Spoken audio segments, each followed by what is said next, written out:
وذكر الله كثيرا صدق اللہ العظیم۔ اللہ رب العزت نے ہمیں نبی کریم صلی اللہ علیہ وسلم کی حیات طیبہ سے پوری زندگی کے لیے عملی نمونہ سکھایا، اور اللہ تعالیٰ نے سورہ احزاب کی اس آیت میں فرمایا لقد کان لکم فی رسول اللہ اسوۃ حسنہ، البتہ بے شک تمہارے لیے رسول اللہ صلی اللہ علیہ وسلم کی ذات اقدس میں بہترین نمونہ زندگی موجود ہے۔ یہ نمونہ زندگی انسان کی پیدائش سے لے کر انسان کی زندگی کے آخری سانس تک ایک ایک مرحلے کے لیے رسول اللہ صلی اللہ علیہ وسلم کا اسوہ حسنہ یعنی زندگی کا بہترین نمونہ انسان کے لیے موجود ہے۔ آج وقت کی ضرورت ہے کہ انسان بچے کی پیدائش سے لے کر اور انسان کی زندگی کے آخر تک ایک ایک مرحلہ اس کے بارے میں سیرت طیبہ سے رہنمائی حاصل کر سکے۔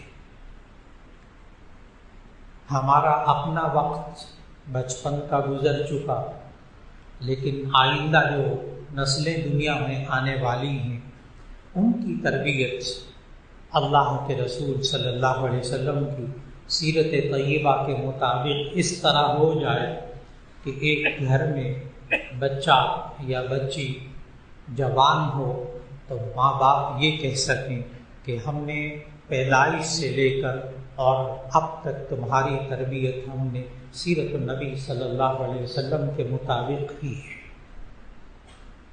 اور اس میں آپ کو کوئی مشکل محسوس نہیں ہوگا انشاءاللہ۔ ایک بھی بات ایسی نہیں ہے جو انسان کے لیے سیرت طیبہ پر چلنا اس کے لیے مشکل ہو۔ چنانچہ ہم انشاءاللہ آئندہ ملاقاتوں میں سیرت النبی صلی اللہ علیہ وسلم پیدائش سے لے کر زندگی کے آخری سانس تک قدم بقدم سیکھنے کی کوشش کریں گے ان جمعوں کے خطبات میں انشاءاللہ۔ اور نبی کریم صلی اللہ علیہ وسلم نے یہ جب بچہ اور بچی پیدا ہوں تو اس کے لیے پہلا حکم یہ عطا فرمایا کہ اس کے دائیں کان میں اذان دیں اور بائیں کان میں اقامت کریں، اور یہاں بھرپور کوشش کرنی چاہیے کہ باپ خود اپنے بچے یا بچی کے کان میں اذان دے، اس لیے کہ بہت دفعہ ہوتا ہے کہ ہسپتالوں میں مختلف امور کے لیے جانا ہوتا ہے تو کوئی دیکھتا ہے شکل و صورت تو کہتا ہے کہ آپ اذان دے دیں، میرا بیٹا ہوا ہے، میری بیٹی ہوئی، تو اگر تو وہ بات ماننے والے ہوتے ہیں ان سے گزارش ہوتی ہے کہ میں گود میں پکڑ لیتا ہوں، ان کے لیے دعا بھی کروں گا، آپ باپ ہیں آپ اذان دیں۔ تو یا تو وہ کہہ دے مجھے اذان نہیں آتی، ٹھیک ہے پھر دے دیں۔ اور آج تک ایک بھی باپ مجھے ایسا نہیں ملا، 20 50 واقعات ہوئے، ایک بھی باپ ایسا نہیں ملا کہ جس کو اذان آتی ہو اور میں نے اس سے گزارش کی ہو کہ آپ اپنے بچے کے کان میں اذان دیں اور اقامت کریں، میں سکھاتا ہوں۔ پھر کوئی باپ مجھے ایسا نہیں ملا کہ جو اذان اور اقامت کہتے ہوئے رویا نہ ہو، ایک بھی نہیں ملا۔ اس وقت جذبات ہوتے ہیں کہ اللہ نے اولاد دی ہے، بیٹا دی ہے، بیٹی دی ہے، یہ بڑا ہوگا، یوں ہوگا، کیا کیا انسان کے ذہن میں باتیں ہوتی ہیں، باپ کے ذہن میں۔ تو جو جذبات باپ کے ہوتے ہیں اس اولاد کے لیے، نوزائیدہ بچے کے لیے، ظاہر ہے وہ ایک مولانا صاحب کے وہ جذبات تو نہیں بن سکتے۔ اور جس درد کے ساتھ، جس دلی جذبے کے ساتھ باپ اپنے بچے کے اذان دے اور اقامت کہے، اس سے بہتر کوئی طریقہ نہیں۔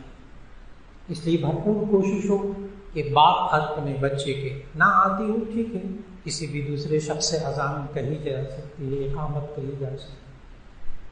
اور ایک یہ بات خیال رکھنا چاہیے کہ بچے کے کان، دائیں کان میں اذان، اور بچے کے بائیں کان میں اقامت کریں۔ یہ بھی ایک عجیب بات ہوتی ہے، تجربہ کر کے کبھی دیکھیے گا، بچے کو جب ہم اپنی گود میں لیتے ہیں تو ہماری طرف جو ہے وہ عموماً بچے کا بایاں کان ہوتا ہے، ہم اپنے دائیں بائیں کے حساب سے اذان دیتے ہیں۔ یہ ایک بہت عجیب بات ہے، اس لیے کوشش یہ کرنی چاہیے دیکھا جائے بچے کا دایاں طرف کون سا ہے، ہم اپنے دائیں بائیں کو نہ دیکھیں۔ بچے کے دائیں کان میں اذان اور بائیں کان میں اقامت۔ ایک وقت تھا کہ کہا جاتا تھا چھوٹا سا بچہ ہے، نہ اس کو اذان کا مطلب آتا ہے، آخر کیوں اذان دیتے ہیں، لیکن اب گزشتہ 30-40 سال سے لوگوں نے یہ کہنا بند کر دیا ہے، اب کہنا بند کر دیا۔ اس کی وجہ یہ ہے کہ اب تو ڈاکٹر حضرات یہاں تک کہتے ہیں کہ بچے کی ماں پیدائش سے پہلے اس کے جو جذبات ہوتے ہیں، غصے کے جذبات، نفرت کے جذبات، وہ تک آنے والے بچے میں منتقل ہو جاتے ہیں۔ اب تو سائنس کھل کر کہتی ہے، سائنس تو اتنی اب ترقی کر گئی کہ ماں کے پیٹ کے اندر جو بچہ ہوتا ہے اس کے دل کے آپریشن آج یہاں ہو رہے ہیں کہ بچے کے دل میں سوراخ ہے تو اس کے پیدا ہونے سے پہلے اس کا آپریشن کر دو تاکہ اس کی جان بچ جائے۔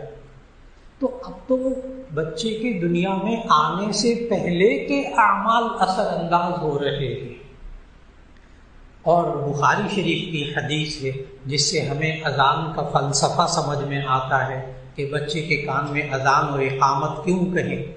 بخاری شریف کی حدیث میں ہے، نبی صلی اللہ علیہ وسلم نے فرمایا جب بچہ دنیا میں آتا ہے تو شیطان اس کو کوئی چیز چبھوتا ہے، وہاں ترجمہ لکھا ہے کچوکے لگاتا ہے۔ جب بچہ پیدا ہوتا ہے تو شیطان اس کو کوئی چیز چبھوتا ہے جس کی وجہ سے بچہ روتا چلاتا ہے، اور شیطان یہ کہتا ہے دیکھ اب میں آخری سانس تک تیرے ساتھ ہوں۔ اب تو دنیا میں آ گیا کیونکہ شیطان نے نا اللہ کی قسم کھا کر کہا تھا، قرآن مجید میں موجود، جب اس کو جنت سے نکالا گیا فَبِعِزَّتِكَ لَأُغْوِيَنَّهُمْ أَجْمَعِينَ، تیری عزت کی قسم میں ان سب میں سے ہر ایک کو اغوا کروں گا۔ تو یہ پیدا ہوتے 7 بچے کے ساتھ لگ جاتا ہے۔ نبی صلی اللہ علیہ وسلم نے بتایا کہ جب بچہ پیدا ہوتا ہے تو فوراً شیطان اس کو کوئی چیز چبھوتا ہے جس سے بچہ روتا چلاتا ہے۔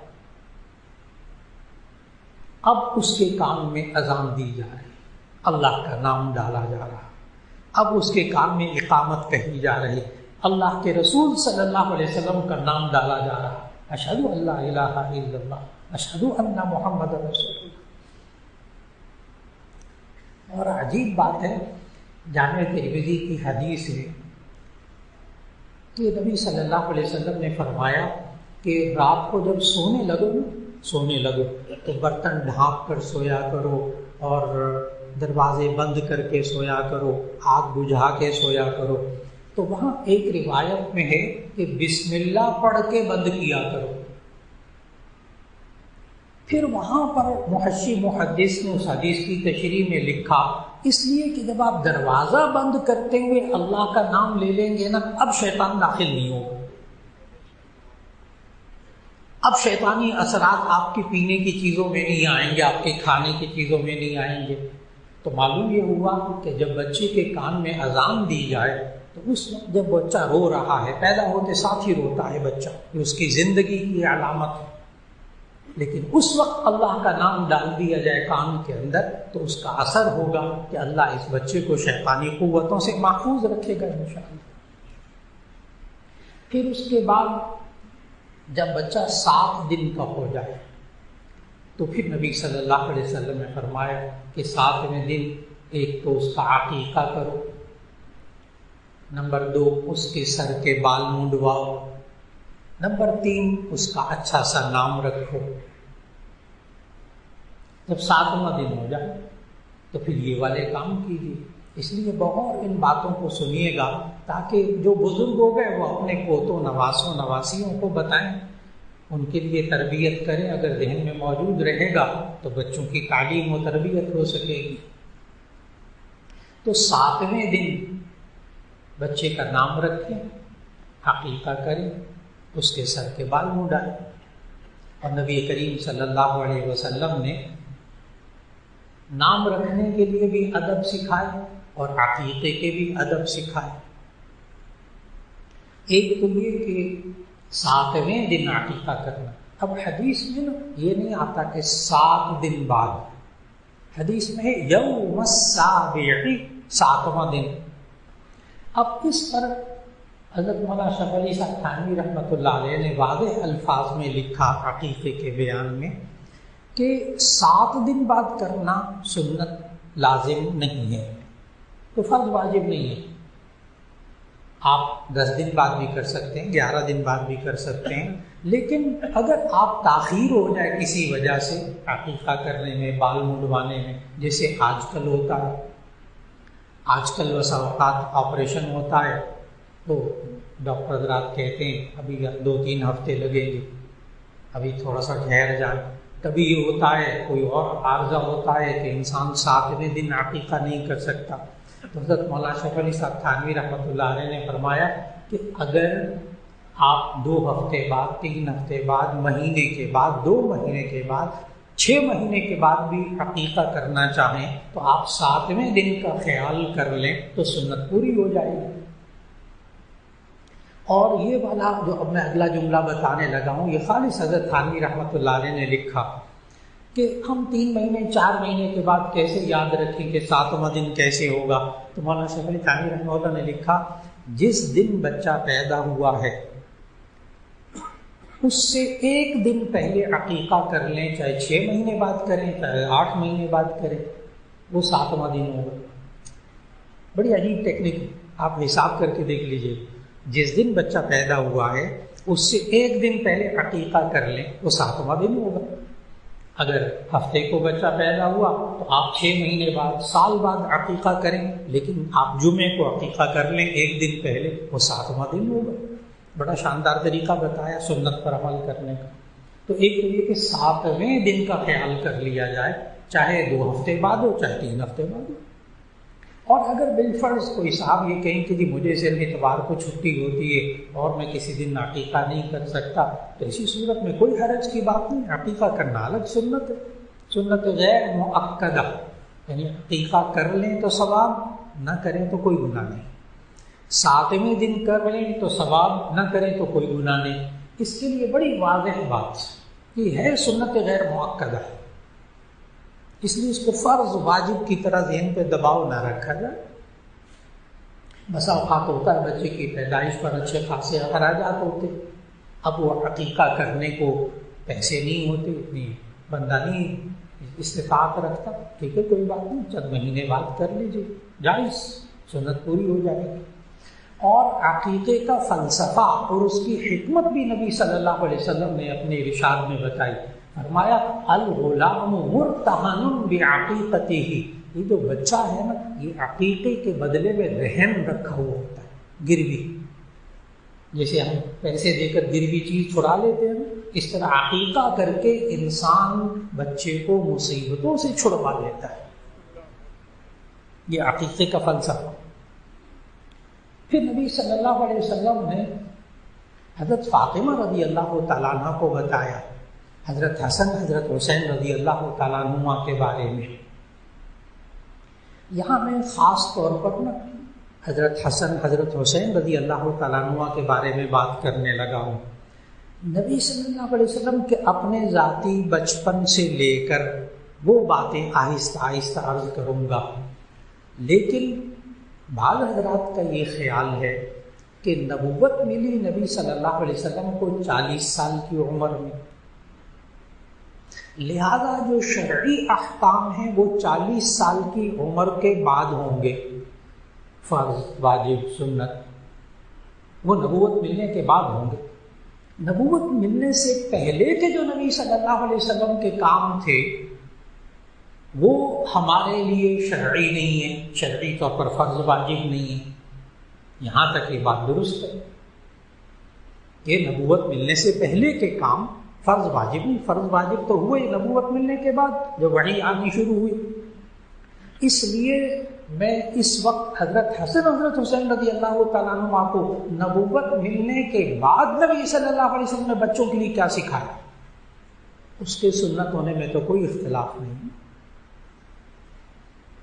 یہ سوال کا جواب دے رہا ہوں کہ میں نبی صلی اللہ علیہ وسلم کا بچپن کیوں نہیں بتا رہا، وہ بھی بتاؤں گا، لیکن ابھی وہ احکام جو سنت ہے نبوت ملنے کے بعد، تو مشکات شریف میں حدیث موجود ہے کہ نبی صلی اللہ علیہ وسلم نے حضرت فاطمہ رضی اللہ تعالیٰ عنہ کو سکھایا کہ حضرت حسن حضرت حسین کی پیدائش پہ کہ تم ان کے بال منڈواؤ 7ویں دن، اور بالوں کے وزن کے برابر چاندی خیرات کرو، پھر عقیقہ کرو۔ نمبر 1، سر کے بال منڈواؤ 7ویں دن، اس کے وزن کے برابر چاندی خیرات کرو۔ اب لوگ سوچنے لگتے ہیں کہ جی پہلے ہی مہنگائی اتنی ہے، اب بالوں کے وزن کے برابر چاندی خیرات کریں، یہ بڑا مشکل کام لگتا ہے، لیکن حقیقت یہ ہے کہ نوزائیدہ بچے کے بال چاہے کتنے گھنے ہوں، کتنے زیادہ ہوں، وہ 3-4 اونس سے زیادہ نہیں ہوتے۔ میں نے تولا بھی نہیں کہا، 3-4 گرام سے زیادہ نہیں ہوتے۔ چلے آپ 5 گرام بھی لگا لینا، 5 اونس 5 گرام، تو آج کل چاندی ہے 2000 روپے کے قریب تولا، تو اس کا مطلب کیا ہوا کہ 1000 روپے کی چاندی زیادہ سے زیادہ بنے گی، اور 1000 روپے کا تو مٹھائی کا ڈبہ بھی نہیں آتا جس پر ہم اتنا خرچ کرتے۔ تو یہ سنت پر عمل کرنا بہت آسان۔ تو ایک تو یہ ہے کہ بچوں کے بال جو اتروائیں منڈوائیں، اس کے وزن کے برابر چاندی خیرات کر دیں، اور وہ 1000 روپے سے زیادہ آج کل نہیں بنے گی۔ پھر نبی صلی اللہ علیہ وسلم نے یہ فرمایا کہ جب بچے کے سر کے بال مونڈے جائیں تو ایسی صورت میں اس کے سر کے اوپر زعفران گھول کے لگا دیں۔ یہ بھی اس مشکات کی حدیث میں موجود، زعفران گھول کے لگائیں۔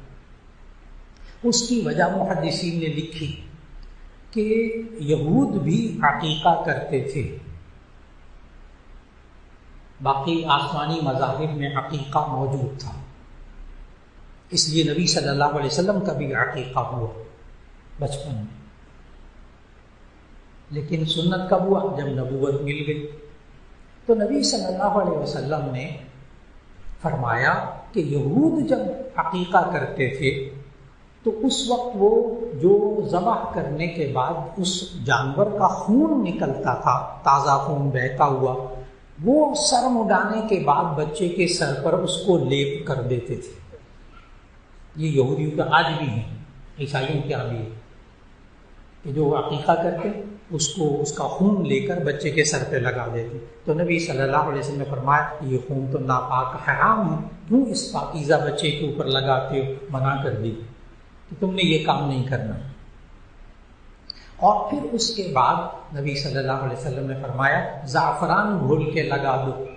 اب زعفران بھی بہت مہنگا، کئی ہزار روپے کا تولا ہے اس وقت۔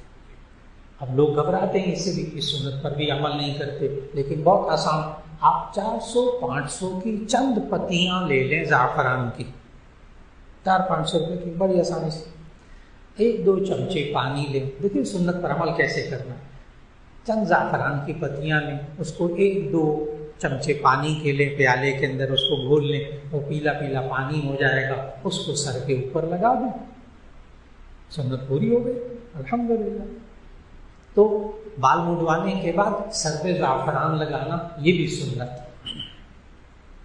پھر اس کے بعد نبی صلی اللہ علیہ وسلم نے ہمیں یہ جو سمجھایا زعفران لگانے کے بارے میں، تو آج کل جدید سائنس جو ہے وہ یہ کہتی ہے کہ زعفران جو ہے وہ بہترین اینٹی سیپٹک ہے۔ زعفران بہترین، اور بھی بہت خصوصیات ہیں۔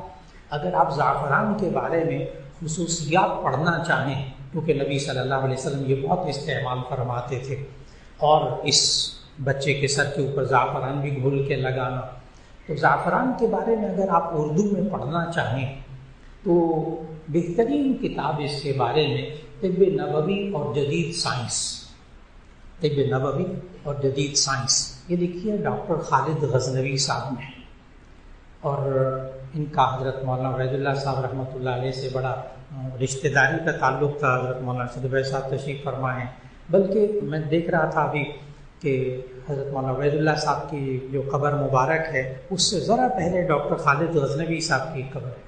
تو ڈاکٹر خالد غزنوی صاحب نے طب نبوی اور جدید سائنس لکھی اور کمال کر دیا. انہوں نے ایک زعفران کا پورا چیپٹر لکھا ہے اردو میں. MBBS ڈاکٹر میں ہاسپٹل میں ہوتے تھے، اور انہوں نے اس زعفران کے اوپر کئی صفحے لکھے، اور عجیب بات بتا رہا ہوں کہ احادیث بھی لکھی، عربی میں احادیث، اور ان کا ترجمہ بھی لکھا زعفران کے بارے میں. تو زعفران کیوں لگائے؟ جیسے عام طور پر لوگ جب بال کٹواتے ہیں تو پھر اوپر شیونگ لوشن لگاتے ہیں، اینٹی بائیوٹک، اینٹی سیپٹک اور چیزیں بھی لگاتے ہیں. تو نبی صلی اللہ علیہ وسلم زعفران سکھایا.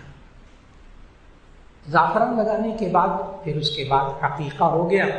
اور یہ عقیقے کا لفظی مطلب بھی اگر بتاؤں نا تو بہت عمدہ رہے گا کہ عقیقہ عربی میں جانور کو نہیں کہتے، عقیقہ عربی میں نوزائیدہ بچے کے بالوں کو کہتے ہیں.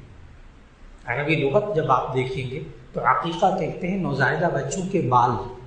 چونکہ اس بالوں کے کاٹنے کے بعد پھر وہ جانور ذبح کرتے تھے تو اس جانور کو ہی عقیقہ کہا جانے لگا.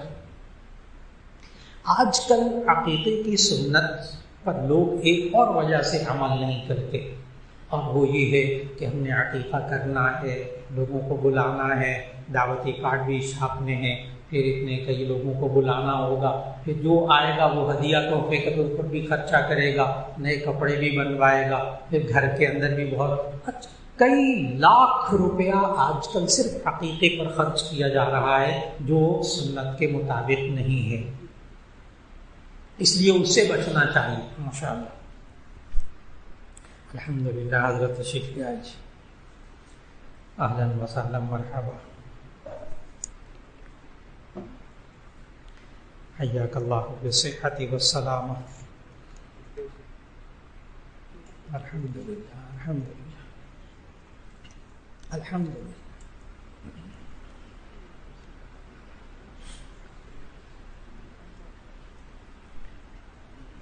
تو عرض کر رہا تھا کہ نبی صلی اللہ علیہ وسلم نے جو عقیقہ کرنے کو کہا تو یہ عقیقے کا لفظی مطلب نوزائیدہ بچے کے بال. چونکہ اس وقت وہ جانور ذبح کیا جاتا تھا اس لیے اس کو عقیقہ کہا جانے لگا.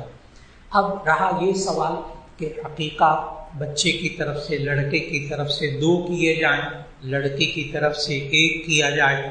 تو اس کے بارے میں ذہن میں رکھنا چاہیے کہ اصل میں یہ بات بھی نبی صلی اللہ علیہ وسلم نے یہود کی مخالفت میں فرمائی تھی. حدیث میں آتا ہے کہ جب نبی صلی اللہ علیہ وسلم مدینہ طیبہ تشریف لائے تو وہاں یہودی لڑکے کی پیدائش پہ بیٹا ہوتا تو تب تو 1 جانور عقیقہ ذبح کرتے، اور جب بیٹی ہوتی تو ایسی صورت میں عقیقہ نہیں کرتے تھے. عقیقہ کیا، وہ تو خوشی بھی نہیں مناتے تھے. عربوں میں تو یہاں تک تھا کہ بچی پیدا ہوتی تھی تو کبھی کبھی اس کو زندہ چھوڑا جاتا تھا، ورنہ بچی کی پیدائش کے فوراً بعد اس کو گڑھا کھود کے اس میں زندہ دفن کر دیا جاتا تھا. اللہ تعالیٰ نے قرآن مجید میں سورۃ التکویر کے اندر یہ سوال کیا کہ قیامت کے دن یہ سوال ہوگا وَإِذَا الْمَوْءُودَةُ سُئِلَتْ بِأَيِّ ذَنبٍ قُتِلَتْ. اس وقت زندہ درگور، زندہ قبر میں گاڑی جانے والی بچیوں سے پوچھا جائے گا تمہیں کس گناہ میں قتل کیا گیا. اتنا برا سمجھتے تھے اس معاشرے کے اندر بچیوں کی پیدائش کو، اس لیے عقیقہ کرتے ہی نہیں تھے. اب نبی صلی اللہ علیہ وسلم نے فرمایا کہ جب بیٹی ہو تو تم 1 جانور ذبح کرو، بیٹا ہو تو تم جو 2 جانور ذبح کرو عقیقے میں. یہ بھی سنت غیر مؤکدہ. اگر آپ بیٹے کی طرف سے بھی 1 جانور ذبح کریں گے تو بھی ٹھیک. اور عقیقے کے جانور کے گوشت کو بالکل قربانی کی طرح چاہے آپ پکا کر کھلائیں چاہے کچا تقسیم کر دیں. اب 1 جانور لیں، اس کے گوشت کو تقسیم کر دیں، اس کو امیر بھی کھا سکتے ہیں، غریب بھی کھا سکتے ہیں، آپ بھی خود بھی کھا سکتے ہیں، اور کچا تقسیم کر دیا جائے. گھر میں کوئی بھی مشکل پیش نہیں آتی. سنت پر عمل کرنا بہت آسان ہے. تو عقیقے کی سنت کو اپنے بچوں کی طرف سے ضرور کیجیے، اور جب بیٹی پیدا ہو تو اس وقت بھی عقیقہ کیجیے۔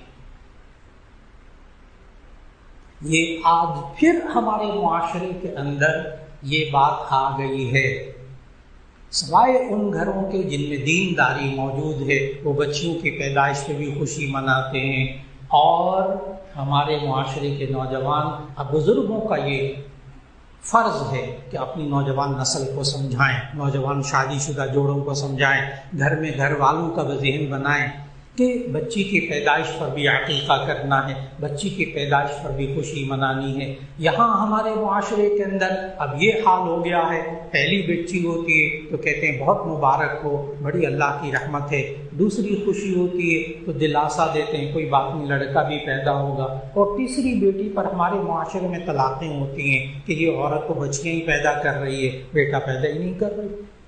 حالانکہ سائنس کہتی ہے کہ اس میں قصور مرد کا ہوتا ہے، عورت کا نہیں ہوتا۔ اور آج ہمارے نوجوان معاشرے کے اندر ذہنی صورت کیا ہے لڑکیوں کی پیدائش پر؟ اس کے لیے صرف سورہ نحل کی ایک آیت تلاوت کر کے اس کا ترجمہ کر کے بات مکمل کرنے لگا ہوں کہ اس وقت جب نبی صلی اللہ علیہ وسلم کے سامنے عرب معاشرہ تھا، کفار کا معاشرہ تھا، تو ان کفار کی ذہنیت کیا تھی آیت پڑھنے لگا ہوں۔ دیکھیے گا کہیں ہمارے نوجوان شادی شدہ بچوں کا یہ والا ذہن تو نہیں ہو گیا جو اس وقت غیر مسلموں اور کافروں کا ذہن تھا۔ میں آیت پڑھ کر صرف ترجمہ کروں گا، آپ کو اندازہ ہو جائے گا۔ وَإِذَا بُشِّرَ أَحَدُهُم بِالْأُنثَىٰ ظَلَّ وَجْهُهُ مُسْوَدًّا وَهُوَ كَظِيمٌ يَتَوَارَىٰ مِنَ الْقَوْمِ مِنْ سُوءِ مَا بُشِّرَ بِهِ أَيُمْسِكُهُ عَلَىٰ هُونٍ أَمْ يَدُسُّهُ فِي التُّرَابِ أَلَا سَاءَ مَا يَحْكُمُونَ۔ ترجمہ عرض کرنے لگا ہوں، سوچیے گا ہمارے نوجوان بچے بچیوں کا ذہن کیا ہو گیا۔ نوجوان دلہا کا پہلے بچے کی دفعہ کیا ذہن ہوتا ہے، دوسرے کی دفعہ کیا ذہن ہوتا ہے۔ اذا بشر احدهم بالانثى، جب ان کو بیٹی ہونے کی خوشخبری دی جاتی ہے۔ اذا بشر احدهم بالانثى، جب ان کو بیٹی ہونے کی خوشخبری دی جاتی ہے، ظل وجهه مسودا، تو ان کا چہرہ سیاہ ہو جاتا ہے غصے سے، وہ کظیم، غصے میں آ جاتا ہے بیٹی کیوں ہوئی۔ ساس بھی ناراض جو خود لڑکی ہے، وہ کہتی بیٹی کیوں ہوئی، اس لڑکی سے نفرت جس کے ہاں بیٹی ہوئی ہے۔ قرآن اذا بشر احدهم بالانثى ظل وجهه مسودا وهو كظيم، جب اس کو بیٹی ہونے کی خوشخبری دی جاتی ہے تو اس کا چہرہ سیاہ ہو جاتا ہے، یہ غصے والا، وهو كظيم، وہ غصے والا ہو جاتا ہے۔ یتوارا، سوچیے گا ذرا، یتوارا من القوم من سوء ما بشر به، وہ لوگوں سے، قوم سے چھپتا پھرتا ہے اس خوشخبری کی وجہ سے جو اسے دی گئی ہے تیرے یہاں بیٹی ہوئی۔ یہ نوجوان ساتھیوں کو نہیں بتاتا کہ میرے گھر میں بیٹی ہوئی، مٹھائی نہیں بانٹتے بیٹی ہونے میں، بیوی سے بولنا بند کر دیتے بیٹی ہوئی۔ یتوارا من القوم من سوء ما بشر به، لوگوں سے اپنے آپ کو چھپاتا پھرتا ہے اس وجہ سے جو اس کو خبر دی گئی ہے۔ یتوارا من القوم من سوء ما بشر به، آگے ایمسکہ علی ہون، یا تو اس ذلت کی وجہ سے روکے رکھے اس کو، ام یدسہ فی التراب، یا اس کو مٹی تلے دبا دے۔ آج قانون کا ڈر نہ ہوتا تو ایسی صورت میں ہمارے معاشرے کے نوجوان، میں نے کہا پھر الا ماشاء اللہ، الا استثناء بھی ہے، لیکن اکثریت ایسی ہے جو بیٹی کی پیدائش پر خوشی نہیں مناتی۔ آج وقت کی بہت بڑی ضرورت ہے، ماں باپ کو تربیت کرنی ہوگی اپنے نوجوان بچے اور بچیوں کی۔ بیٹا ہونا، بیٹی ہونا، یہ سب اللہ کی نعمتیں ہیں، یہ سب اللہ کی نعمتیں، اس میں کسی کا قصور، کسی کی کوتاہی نہیں ہوتی، اس لیے اس وقت بھی خوشی منانی چاہیے۔ اللہ رب العزت ہم سب کو جب اولاد دے، جتنے بھی اولاد ہیں اللہ سب کو اولاد دے، اور جب اولاد دے، بیٹا ہو یا بیٹی ہو، اس پر خوشی منائے، اس کا عقیقہ کریں، سنت کے مطابق اس کو اذان بھی دے، اقامت بھی کہیں کان میں، اور پھر اس کے بعد بھرپور کوشش ہو کہ نیت کر لیں انشاءاللہ ہم اپنے اس بیٹے اور بیٹی کی جوان ہونے تک، شادی ہونے تک انشاءاللہ سنت کے مطابق تربیت کریں گے۔ اللہ تعالیٰ دعا فرمائیں۔ الحمدللہ رب العالمین، اللہم صلی علی سیدنا ومولانا محمد وعلی آل سیدنا ومولانا محمد وبارک وسلم۔ ربنا آتنا فی الدنیا حسنۃ وفی الآخرۃ حسنۃ وقنا عذاب النار۔ یا اللہ ہمارے گناہوں کو معاف فرما، ہماری لغزشوں کو معاف فرما۔ یا اللہ اولاد تیری بڑی نعمت ہے، یا اللہ ہم سے تربیت کرنے میں جو کوتاہیاں ہو جائیں یا اللہ تو اسے معاف فرما دے۔ یا اللہ جن کو تو اولاد دے ان کو آنکھوں کی ٹھنڈک بنا دے، فرما بردار بنا دے، ان کی سنت کے مطابق تربیت کرنے کی توفیق عطا فرما۔ یا اللہ جو بیمار ہیں سب کو شفا عطا فرما، خصوصاً حضرت مولانا فضل الرحیم صاحب دامت برکاتہم، اللہ ان کو شفا عطا فرمائے، صحت عافیت کے ساتھ ہمارے سروں پہ سلامت رکھے۔ اور یا اللہ ہمارے جتنے عزیز و اقارب اس دنیا سے رخصت ہو گئے یا اللہ سب کی مغفرت فرما۔ اور یا اللہ خاص طور پر یہ سیلاب زدگان، یا اللہ سیلاب سے اتنے متاثرین ہیں، لاکھوں بے گھر ہو گئے اور لاکھوں بیچارے اس وقت بڑی قسم پرسی کی حالت میں ہیں۔ یا اللہ ہم سب کو ان کی مدد کرنے کی توفیق عطا فرما، ان کے ساتھ تعاون کی توفیق عطا فرما، ان کے لیے دعا کرنے کی توفیق عطا فرما۔ یا اللہ سب کو ہر طرح کی آفت سے، اچانک آنے والی آفت سے بھی حفاظت فرما لے۔ یا اللہ جو کاروباری حضرات ہیں ان کے رزق میں برکت نصیب فرما۔ یا اللہ جو بے روزگار ہیں ان کو نیک روزگار عطا فرما۔ یا اللہ جتنے حاضرین موجود ہیں دلوں میں دعائیں ہیں، یا اللہ قبولیت دعا کا وقت ہے، اے اللہ سب کی دعاؤں کو قبول فرما۔ وصلی اللہ تعالی علی خیر خلقہ محمد وآلہ واصحابہ اجمعین برحمتک یا ارحم الراحمین۔